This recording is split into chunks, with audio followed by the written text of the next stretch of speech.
Good morning. I'm Haley Ficasello, Senior Correspondent and Economy and Finance Editor for Englebrook Independent News.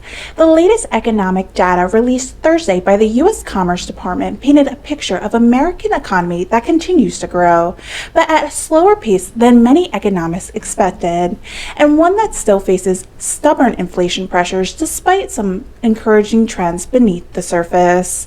The nation's gross domestic product, commonly known as the GDP, expanded at an annualizing rate of 1.5% during the second quarter of 2026, covering the months of April through June.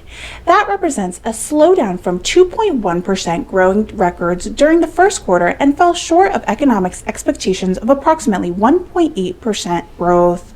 At first glance, those numbers may appear disappointing. However, the underlying details tell a more balanced story. Several of the economy's largest and most important sectors continue showing resilience despite the slower headline numbers. Consumer spending, which accounts for nearly 70% of the U.S. economy, increased by 2.1%, a substantial improvement from just 0.4% during the first quarter. Perhaps even more encouraging was a closely watched measure known as the final sales of private domestic purchasers, which climbed at a robust 3.9%. Economists often view the figure as one of the strongest indicators of underlying economic demands because it removes the temporary effect of inventories and government spending. Those numbers suggest that American consumers and businesses continue spending and investing despite ongoing economic uncertainty. So why did the overall GDP come in below expectations? Two major factors weigh on the final calculation. Federal government spending declined by 0.3%, while business inventories fell by 0.7%. Because GDP measures total economic output, decline in government spending and inventory accumulation reduced the overall growth rate, even when consumers expand remain relatively healthy. Elsewhere in the report, business investments increased by 0.5%, exports also rose by 0.5%, while imports declined by 1.5%. Since exports add to GDP and imports subtract from GDP calculations, those figures provided modest support for economic growth during the quarter. Now let's turn to inflation, where the picture remains considerably more challenging. The Commerce Department also released June Personal Consumption Expenditures, or PCE, inflation data, the Federal Reserve's preferred inflation gauge. Overall, PCE prices declined by 0.1% during the month, but annual inflation remained elevated at 3.7%. Excluding more volatile food and energy categories, core PCE increased by 0.1% during June, leaving around core inflation at 3.3%. While those monthly readings were generally in line with economic expectations, they remain well above the Federal Reserve long-term inflation target at 2%. That means inflation continues to be present on one of the biggest challenges facing policymakers. Some encouraging developments did emerge with the report. Energy prices fell 5.9% during June, aiding by a temporary ease of tension in the Middle East that helped gasoline prices decline more than 9%. Household inflations also were moderate, increasing only by 0.2% during the month. Overall, good prices declined by 0.6%, while services prices increased by 0.1%.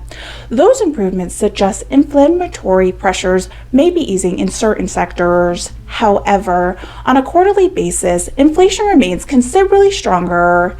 Headline PCE rose 5.1% during the second quarter, while core inflation increased 3.4%, reinforcing that Federal Reserve's concern that inflation has not yet been fully contained.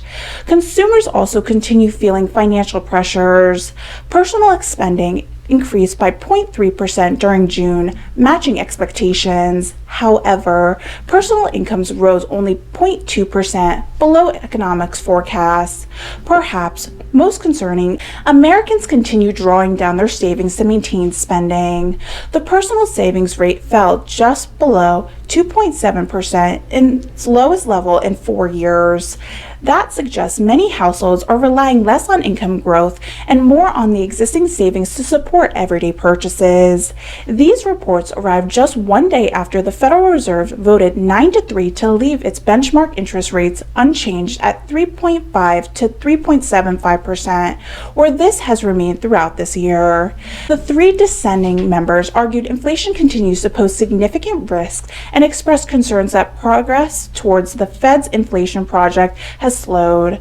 Financial markets react cautiously. Stock future moves modestly higher following Thursday's report, while Treasury yields increase as investors reassess the likelihood of future interest rate cuts.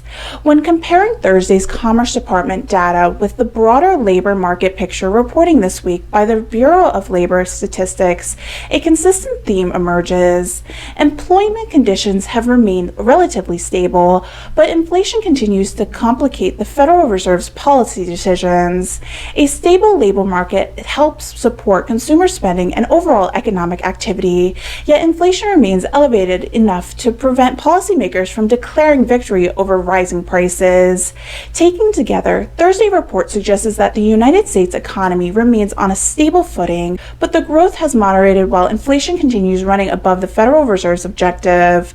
The strongest part of the economy remains consumer spending, private demand, business investment, and improving energy prices. The weakest areas continue to be present inflation, slowing overall GDP, declining personal savings, and uncertainty surrounding future Federal Reserve policies. For investors, businesses, and consumers alike, the coming months will likely focus on one central question: can inflation continue moving lower without causing a significant slowdown in the economic growth?